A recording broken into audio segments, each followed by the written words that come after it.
Bonjour à toutes et à tous, bienvenue pour cette vidéo d'information du vendredi 19 février 2021, une semaine de vacances scolaires avec un effort particulier de la ville pour nos chantiers jeunes, ces chantiers citoyens. C'est un record, cette semaine nous avons accueilli 26 jeunes mensois de 16 à 18 ans. Au vu du nombre, ils ont été répartis en 5 groupes pour pouvoir travailler sur des travaux d'espace vert dans le parc de Villeroy, broyer, nettoyage d'allées, des travaux en intérieur également, des travaux de peinture, notamment sur la mairie annexe Monique Saillé ou la peinture du dojo. C'est des jeunes qui pendant une semaine ont travaillé pour gagner un petit peu d'argent, pour venir apporter leurs compétences et leur envie aux services municipaux et puis avoir une première expérience, qu'ils en soient remerciés et en tout cas la commune tenait à leur faire part de notre gratitude. Déjà pour nous en terminale, le chantier citoyen ça compte pour Parcoursup. Donc c'est comme un plus qui va améliorer notre dossier. Et puis aussi l'argent qu'on va avoir pour à partir de la fin de la semaine là, ça va nous servir pour plus tard pour financer par exemple du mobilier pour notre appartement ou des fournitures. Du coup moi je trouvais ça plutôt cool de m'initier à des activités en rapport avec l'environnement. Surtout avec les conditions actuelles, c'est une main d'œuvre aussi en plus du coup pour la mairie.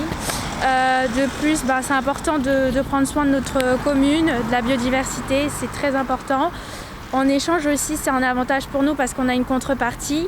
Donc ça me permet moi personnellement d'être indépendante de mes parents et de pouvoir du coup faire mes achats pour ma rentrée dans le supérieur l'année prochaine. Durant cette semaine, on a pu aider à broyer le bois pour pouvoir recouvrir les trous qu'il y avait à cause de la terre et des voitures qui pouvaient passer pour éviter que les gens puissent glisser ou tomber. Et on a aussi enlevé la terre, les mauvaises herbes sur les pavés. Samedi dernier, nous avons également eu le plaisir de récompenser 42 familles mensoises qui ont participé au concours des maisons et des balcons illuminés et qui ont pu non seulement embellir la ville, mais également gagner des bons d'achat qui leur ont été remis par les élus du conseil municipal. Bonjour, ce matin nous sommes venus pour la remise du concours des illuminations de Noël des balcons. Donc, nous avons la chance d'avoir eu la première place. Ça fait 1 an et demi que j'habite Mency avec ma fille et nous sommes arrivés un petit peu dans l'esprit de chaleur et de pouvoir communiquer notre envie de vivre et chaleur de partager les choses.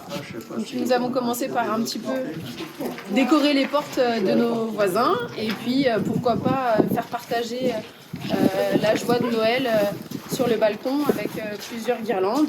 Donc, notre voisin du dessus a bien voulu participer avec nous à cet événement. Donc nous avons fait une décoration qui pouvait se compléter pour faire joli.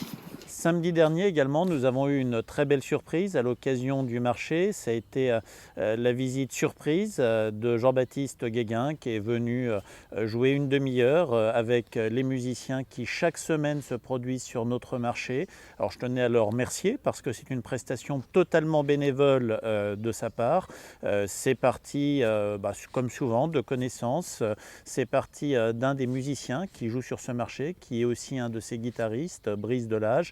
Et puis, comme Jean-Baptiste Guéguin a vu des vidéos qui se faisaient sur ces marchés en musique, il a souhaité pouvoir venir, dans une période de confinement assez triste, se produire en live.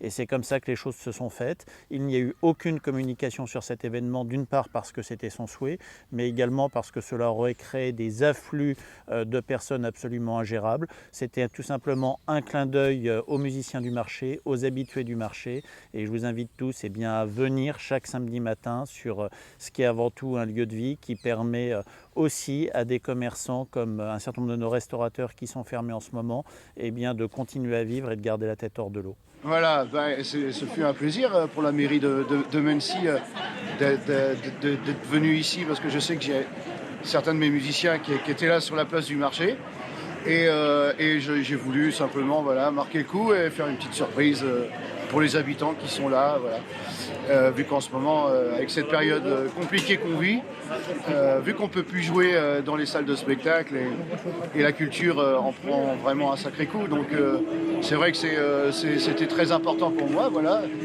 déjà d'aller faire un petit clin d'œil pour tout le monde.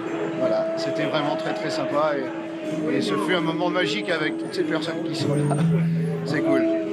Enfin, chaque semaine, nous donnons la parole à une de nos associations qui s'adapte pour maintenir ses activités malgré les contraintes qui nous sont imposées aujourd'hui en raison de l'état d'urgence sanitaire. Et cette semaine, c'est Mensi Accueil qui va vous parler de son actualité. Bonjour, je suis Mijo Cabarocas, je suis vice-présidente de l'association Mensi Accueil et Jean-Pierre Boucher est notre trésorier. Bonjour. Donc, notre association est présente à Mensi depuis 35 ans et elle offre à nos 250 adhérents toute une gamme de loisirs culturels, sportifs ou ludiques. Évidemment, depuis quelque temps, faute de pouvoir se réunir, il a fallu changer un petit peu nos habitudes. Comme nos maîtres mots sont convivialité, échange et partage, on s'efforce de maintenir le lien avec nos adhérents en les contactant par mail. La plupart sont connectés, certains non, on fait par courrier. Et on leur demande de nous donner des nouvelles et on les diffuse, on diffuse à l'ensemble ce qu'on obtient de chacun. Dans un court moment d'accalmie, entre septembre et octobre, nous avons pu participer au forum des associations, reprendre quelques randos nature, une rando culturelle parisienne avec notre conférencière, et quelques après-midi de jeux, belote, tarot, scrabble, pyramide, de peinture et de peinture sur porcelaine. Et puis vint, hélas, le deuxième confinement. Et là, c'était un petit peu plus difficile. Donc, on a mis en place quand même un certain nombre d'activités, en particulier des vidéos réunions par Zoom avec nos joueuses de pyramide. On joue tous les après-midi. À tour de rôle, et tout le monde est très content de ces rendez-vous. On a aussi un petit groupe d'amateurs d'opéra qui sont régulièrement tenus au courant de tout ce qui passe en streaming sur le net en ce moment, des diffusions en direct. Et donc, on leur envoie les liens pour qu'ils puissent se connecter. Et nos fidèles des randonnées culturelles parisiennes sont informés des vidéos que met en ligne notre conférencière Sophie Baumard sur son site Au fil des arts. Nous avons repris depuis 2 semaines les randos nature du jeudi matin et notre promenade hebdomadaire dans le parc de Villeroy, dans le respect bien entendu des règles sanitaires en vigueur. Voilà, tout ça est bien limité. Il y a beaucoup d'activités qui n'ont pas repris. On attend avec impatience qu'on puisse se retrouver. Je vous souhaite à toutes et tous une très belle semaine.